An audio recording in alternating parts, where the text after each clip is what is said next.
This is the Rugby Odds, where an unlikely pundit panel of a wordsmith, a WWE legend, a rugby star, and a supermodel scour the globe, seeking best bets and bad behavior. Are you not entertained?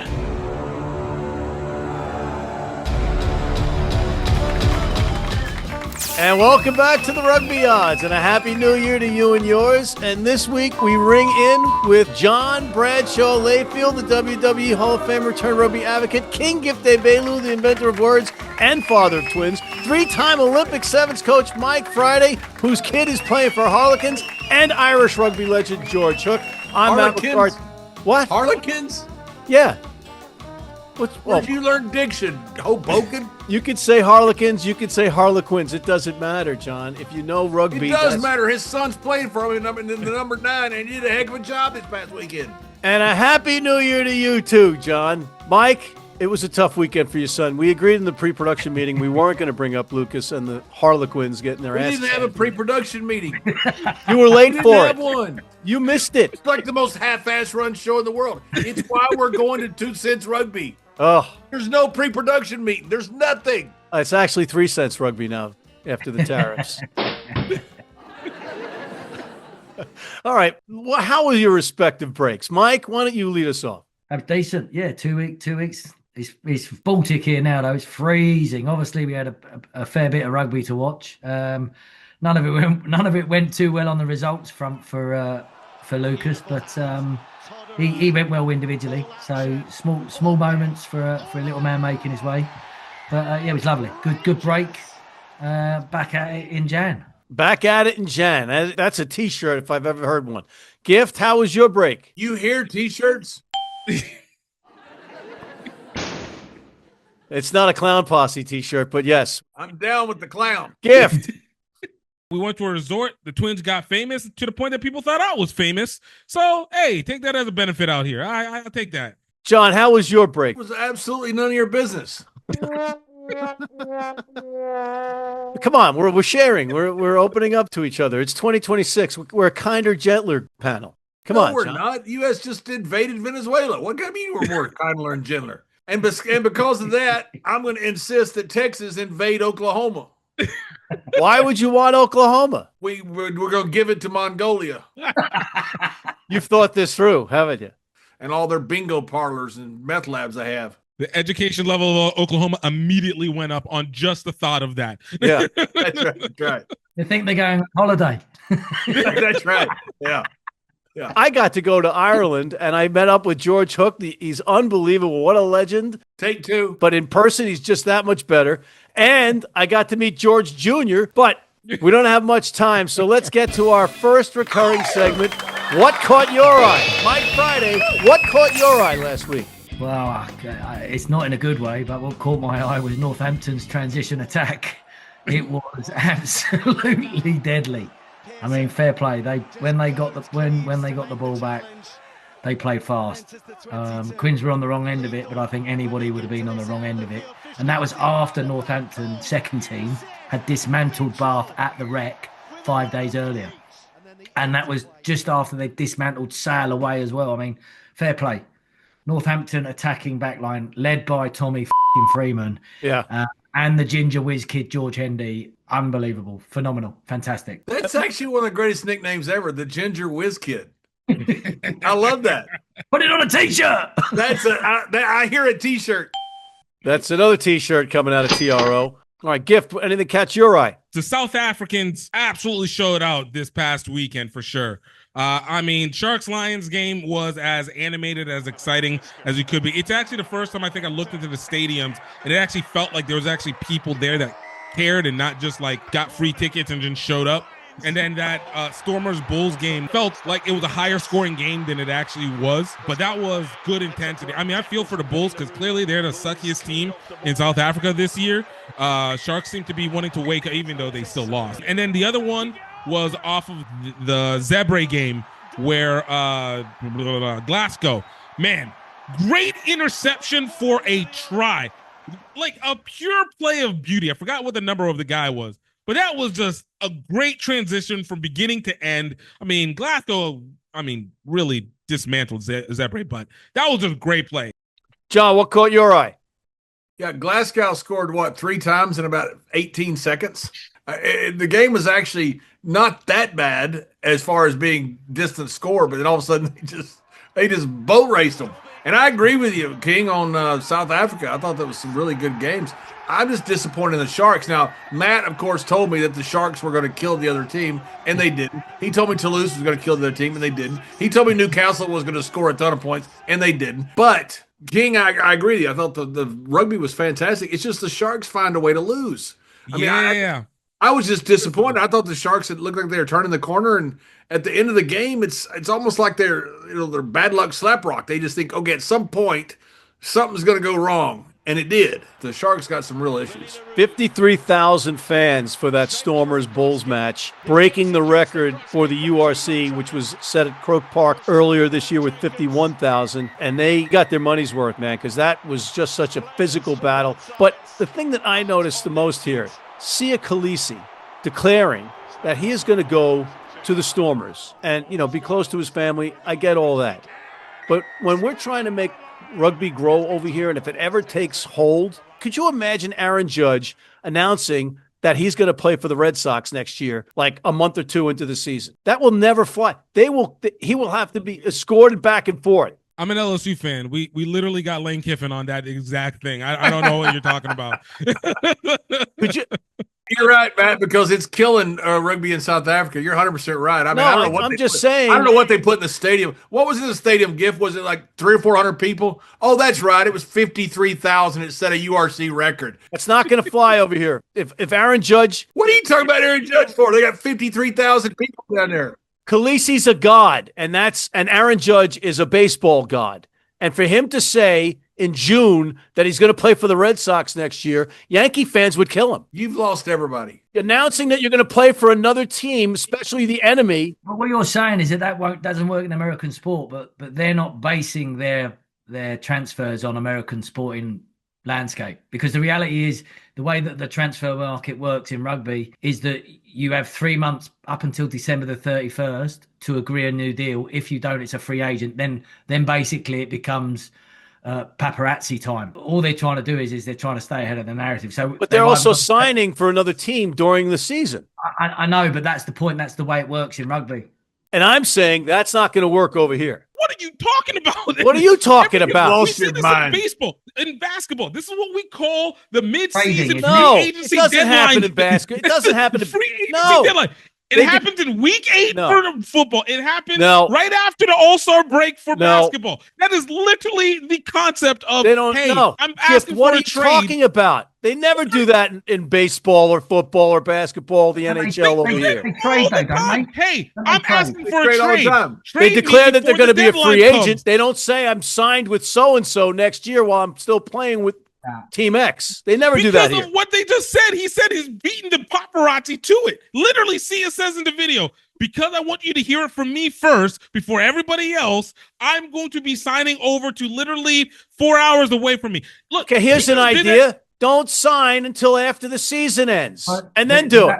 But they need to change the rule centrally then, that you can't sign anybody can't sign anybody during the season. But the problem you then have is they have a very limited off season. Boo-hoo! The problem is rugby it doesn't have a breathing room. So how can you do it? Sia's going to go right into internationals right after this. And then whenever he comes back, it's going to come right back to URCs. But they've negotiated it already, so it's just a formality. And I would say don't say anything until after the season because your fans... Then the paparazzi kicks in, and then you create the distraction, and now you don't have the team. Poor John, I'm right here. I'm right. Yeah, you're right, because I agree completely, because Major League Rugby didn't put 53,000 people in the stands for the entire season for every game. You're right, it works in American sport. I agree with you, but your seasons are shorter. Baseball season goes on forever, Mike. Does it? No, March to November. No, the NBA is March to November. Yes, Stop. it is. Yes, it is. Opening days in March and all World 32 Series in November. teams make the World Series. What, is anybody paying any attention to anything here? No, because you're an idiot. No, you are. Oh, great comeback. There is no window. It says to Gift's point. So they've either got to put a complete lockdown on transfers, which they can't do. So the reality is they've got to manage it so they stay ahead of it. Coach, I'm very upset in No, 2026 you're very ignorant to see that sports. you're agreeing with these two idiots. Matt, you don't know anything about sports. And again, it already happens in American sports. Name an example. The transfer portal literally happened right before the bowl season. I'm not Transfer talking window. college football. Bam. It's professional. It's number 2 professional sport in the country. It Hey, is the next King, he's going to say, wait a minute. All right. They're muted. Mike, I've left you. No, but they trade, don't they? All right. All three of you are muted as we go on to our next segment. First time in the history of the Rugby Odds that all but one panel member has their mic muted. Player of the week, Nathan Doak of Ulster, the number 9, was a standout despite the awful, wet, snowy conditions. Signing a 3-year extension for Ulster this week may have had something to do with it. The Ward brothers of Ulster, a TRO first in pitting brothers against each other. Zach Ward, the wing, double digits on beating defenders, 100-plus meters rushing in the awful Belfast conditions, but it was his younger brother by 6 years, number 8, Bryn Ward, who got the player of the match. And Coach Richie Murphy said this: his ball carrying is right up there with the best ball carriers in the world. Both are sons of Andy Ward, the former Ulster captain. Mike Friday, who is your player of the week? I'm just really shocked that Ulster announced a 3-year extension during the season. That's absolutely disgraceful. That's an entirely different animal. You extend a player, that makes the fans feel good about that player. Disgraceful, because that is exactly what Khaleesi's done for the Stormers. Unbelievable. For the fear of getting muted again, I'm going to go with a fellow 9, Nathan Doak. Never easy for a 9 to play in the snow, especially with cold on our fingers. So yeah, I'm giving it to the Irish boy. I'm ignoring the fact he signed a 3-year extension because we should know nothing about that. All right. We're gonna get back to this someday, not now. But and also Doak kicks for posts, so he also has that responsibility too. John, who's your player of the week? I'm going Mike Friday. He's not nominated. He should have been. And I agree with the 3-year extension. So what's the name of the player that you're going for, John? Stupid. He's the number 9. He's Irish. What's his name? Number 9 Irish. I don't Okay, have to know Gift. names. Gift, who do you like? Number 9 Irish. Yeah, we're not even going to give names. Number 9 Irish, 3-year extension. That's right. Gotten it in. Absolutely dominated Munster. Just because of the lack of respect that you guys have shown Nathan Doak, I'm going to go with Nathan Doak so we say his name enough that he knows that we're honoring him. He's Irish. Not Who cares? insulting him because you two don't know his name. Nathan Doak is our player of the week. With that, we're going to take a break and come back with our grown-ass man nominees after this. If you're in New York City and want to watch some great rugby, have some great food, and some great times, go to the world's best rugby pub, the Pig and Whistle on West 36th Street.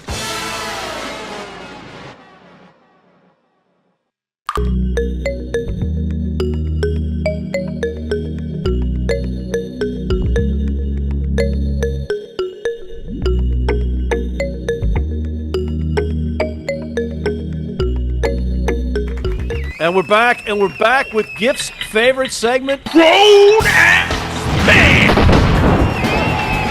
The nominees are Evan Roos, the number 8 of the Stormers, had a strong game against the rightfully vaunted Bulls pack in a smash-mouth defensive struggle in front of that record crowd. Alex Coles, the number 4 for the Saints, had a hat trick as the team scored 10 tries against the Quins despite the heroic efforts of Lucas Friday. But at 6'8" and 266 pounds, he's got to be in the mix. And his teammate and fellow lock, JJ Vandermesh, keeps popping up here with good reason, this time for being a key component in his team scoring those 10 tries. And again, 6'7" and 330 pounds, more than meets the grown-ass man criteria. Mike, who's your grown-ass man? It's a toughie, this, because Coles was decent. Like, he's athletic, almost not a grown-ass man, just a big athletic dude. Whereas this JJ Vandermesh, he looks the real deal. He is a Yeti with long hair and a mullet. Looks like he likes his beer and burgers, but he carried hard. He did the hard yards for Northampton and got them go forward ball so the rest of the boys could play. So he was ugly, but I'm going to give it to JJ. I thought he was fantastic in the tight and the grunt. John. I am not going to pick somebody who played against Mike Friday's son. Mike is a very generous man, but you, Matt, are a for doing that. I'm going with Evan Roos, my man down the Stormers. All right, Gift. This is now an interesting pick. Good points were made on both sides, man. Not gonna lie. Yeah. I like it that Northampton is finally waking up. I'm always with them. But, I like my South Africans a lot more. So I'm probably just going to go with Evan Roos. I got to protect Lucas a little bit. All right. No humiliation on that side. All right. So I'm going to go Evan Roos with the Stormers. Evan Roos absolutely did his job. See, once again, I'm placed in this situation where I can just tip the apple cart with my weighted vote. Why don't you tip it on top of yourself and end up suffocating beneath it? How about that? Sophomoric suggestions aside, you made some sense, John. So I am going to go with you and Gift, and I'm going to go in support of Lucas Friday. Evan Roos is this week's Grown-Ass Man. On that note, we're going to take a commercial break, bring in George, let him vent. Then we'll have you guys come back for our Champions Cup picks, our Japan Rugby League One picks, and our picks of the week after this. Health Enhanced Food is here to be able to make sure you get on the right path. We got 17 baking mixes just to be able to help you set you on your proper pathway. Whether you're taking it from the spectrum of ketosis, needing keto diet, gluten-free, or you need something more serious because you're diabetic, have renal failure, it's time to bake yourself into the best form that you ever have been. Head to healthenhancedfoods.com, use code Rugby Odds to be able to get 25% off your first order. And of course, Matt, no, just stop talking. Guys, stop him.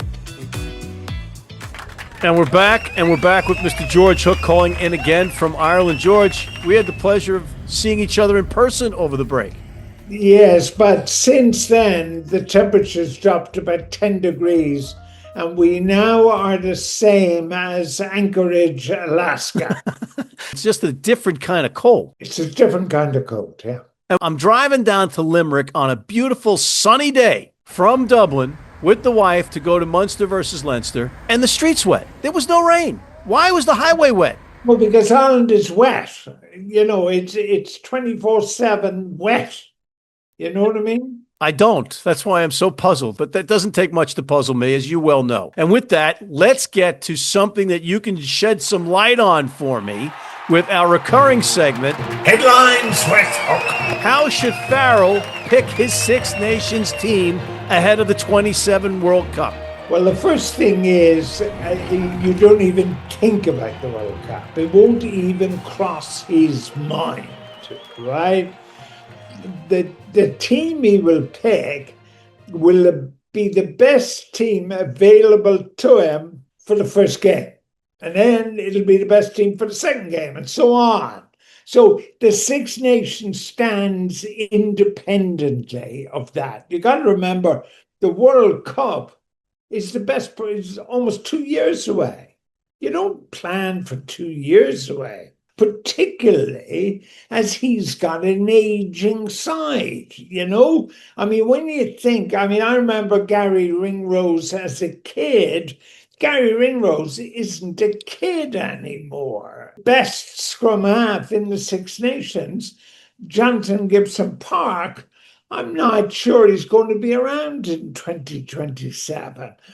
But that's Farrell's problem is now, not in the future. And all the coaches, in my experience, in all the sports I've been involved in, who've looked further down the line in their selection have essentially got it wrong. What about the blooding of players with that idea that these guys might age out prior to 2027? Because it's not fully 2 years now. It's September of 2027, which is a year and 8 months. Let's not argue about the other 4. It's 2 years, all right? Now, the thing is... This is 2026. I know, yeah. 26 and 27 is 2 years. Well, that's some different kind of algebra that I don't get. No. Look, we're working on the Gregorian calendar. We're not working on some calendar that you've just invented. I think we're working on the Georgian calendar. That's what we're working on. Anyway, the blooding of players, right? Why Ireland, even before professionalism, did better than its population was because it had a better system, even in the amateur days, than other countries.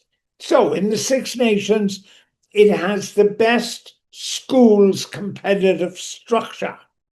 So the kids in Ireland are used to, from 11 years of age, playing competitive rugby, really competitive rugby. Then we have the Interprovincial Championship. So we have 4 provinces, Munster, Ulster, Leinster and Connacht. They're playing in the European Championship and so on. So all that blooding is taking place. The step up now from playing against, for argument's sake, La Rochelle to Ireland versus France is a small step. Why have Ireland done better against New Zealand over the last number of years than they had in the 100 years prior? Because we are seeing more of international rugby. I mean, this November, 4 consecutive weeks in November of international rugby in Ireland. So the New York theory propounded by you, which doesn't quite square up to Einstein's theories, Wow. just doesn't hold water. It's a leaky bucket, if I may say so. Well, you may. I don't have to agree with you, but you may say it. And again, I'm looking at your assessment of the calendar, and I think there's more urgency here. Yeah, but you haven't agreed with me in the 25 years we've been doing this. Like, well, maybe Right now, if I say that's not true, then that's me not agreeing with you again. Yes, that's right. But then, I see what you're doing. The thing is that the World Cup is not an issue. Nobody is even thinking about the World Cup. Well, I was. No, but I'm talking about Ireland. Nobody, I mean, the only Irish thing about you is your name, McCarthy. Whoa, hey, whoa. I'm a dual citizen, okay?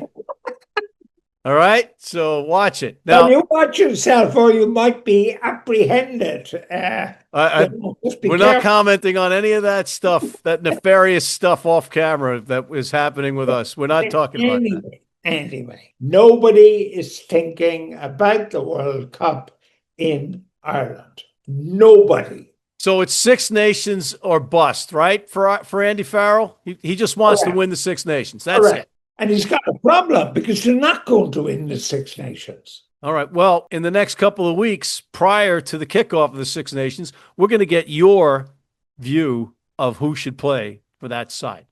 And on that note, we're out of time, so I want to thank you again for this week's Headlines with Hook. Thank you, George. Pleasure. We'll be right back with Mike, John, and Gift with their picks in the Champions Cup Japan Rugby League 1 and picks of the week after this. You need your cleats? You need them tomorrow? If you order today by 3 p.m. New York time or noon LA time, they can have them to you tomorrow. Young, old, male, female, if you're playing on turf, if you're playing on grass, if you're playing in the rain, you're playing in the heat, they've got you covered. RugbyNow.com. Go there now. And we're back, and always great seeing George, but now we got to make some picks. Let's go to the Champions Cup. Mike, who do you like in the Champions Cup? Bordeaux versus the Saints down in France. I think 2 unbelievably attacking teams are going to go all at it, but the spread is around 13, I think, in favour of Bordeaux. I don't necessarily see Northampton winning it because I think it'd be a tight old affair, but they're not getting done by 13 points, so I'm going to give me the Saints. John. I feel the same way about Series against Toulouse. Toulouse is a great team, and I'm not sure Series can win, but they're getting 11.5 points at home. That's a ton of points. Give me Series at home. I'll take Toulouse, and I'll give you the points. How about that? I'm giving you 11.5. You don't bet. I'm betting right here, right now. You going to take a piece of this or not? I already said I'm betting on Series. All right. Okay. So I've got Toulouse as well. Gift. Bulls are back at home again. They're going up against Bristol. 14.5 points for the Bulls on a game that they get to, take out their frustration on and get the 14.5 over Bristol. I'm going to go with Bath, despite the fact that they're on the road in Castra. Bath seems to be impervious to weather and travel, especially with Finn Russell at the helm. I'm going with Bath. All right, let's take a break and come back with I Japan. thought you were a Rugby- Francophile. I thought you hated the French and the South Africans and everybody that wasn't Irish. That's just you building stuff up in your stupid big-eared head. Let's take a Except break. for the Polynesian Islands where Ireland get. All right, he's muted again. Let's take a break and come back with Japan Rugby League One picks and our picks of the week, and then get out of here. Urban Rugby America is an organization worthy of your attention and donations, as it helps kids that are at risk through rugby, and it's not just on the pitch, it's off the pitch as well. Indeed, our very own John Bradshaw Layfield, the WWE Hall of Famer, highly recommends Urban Rugby America and is working closely with Urban Rugby America. But please, don't hold that against him. Urban Rugby America. Your donation can change a life. Here's the link where you can donate and find out more. Hey, U.S. fans, you can tune into every match live on Flow Rugby. How do we know that? Because we're on there all the time. And we're back, and we're going to go all the way to the Japan Rugby League One. Mike, who do you like in the top division? I'm going to go for the Kubota Spears to win on the road against Honda. That's a good pick. John. Tanahashi had his last match this past week at the Tokyo Dome. 50-something thousand people showed up. So who you taking, John? I'm going the Wild Knights. All right. Congratulations to Tanahashi on a great career, and congratulations to South Africa for not listening to Matt McCarthy, the hater. Gift, go ahead. I'm looking at Toyota Verblitz. They might be down and out, but hey, I think they're going to take over the Black Rams on this one. I'm going to round it out with the Cannon Eagles, ranked number 3, over the number 6 D-Rocks. Now it's time for John's favorite part of the show, Picks of the Week, Johnny. Who do you like? Well, nice. I'm going with Sale to jump on them boys from Hollywood Bet Sharks. I don't think they're going to bring their team. I think they got troubles winning right now. I'm betting against Hollywood Bet Sharks as much as I'm betting on Sale right now. Give me Sale at home. Do you think Khaleesi will come? Mike. Right, I'm going to stick with the Bordeaux Saints game because I think it's going to be a tight old affair, but I think there's going to be a bucket load of tries and points. You've got the back threes from both teams are delightful, as are the centre pairings. So I think it's a bucket load of points, and I'm going to go on the overs on the Bordeaux Saints game. Gift. I'm going to jump down to the Challenger Cup, man. The Lions coming off of that big win over the Sharks. They're going to be going up against Lyon. Look for Emirate Lions to absolutely smash, winning straight up on this one. I'm going to take the over in the Stormers versus Harlequins match because I think Lucas Friday is going to steer. Oh, quit sucking up now. Twins. This is deserve it. You picked half the team. You picked half the team that played against his son. He's muted again. I'm taking that over in the Quins versus Stormers match because of Lucas Friday. And on that note, we're out of time. So I want to thank WWE Hall of Famer turned rugby advocate John Bradshaw Layfield, King Gift Egbelu, the inventor of words, father of twins, 3-time Olympic sevens coach Mike Friday, Irish rugby legend George Hook, and thank you for tuning in. Please check out MLR Weekly. Hit that subscribe button on YouTube, sign up for our weekly newsletter, and please join our American Red Cross blood donor team.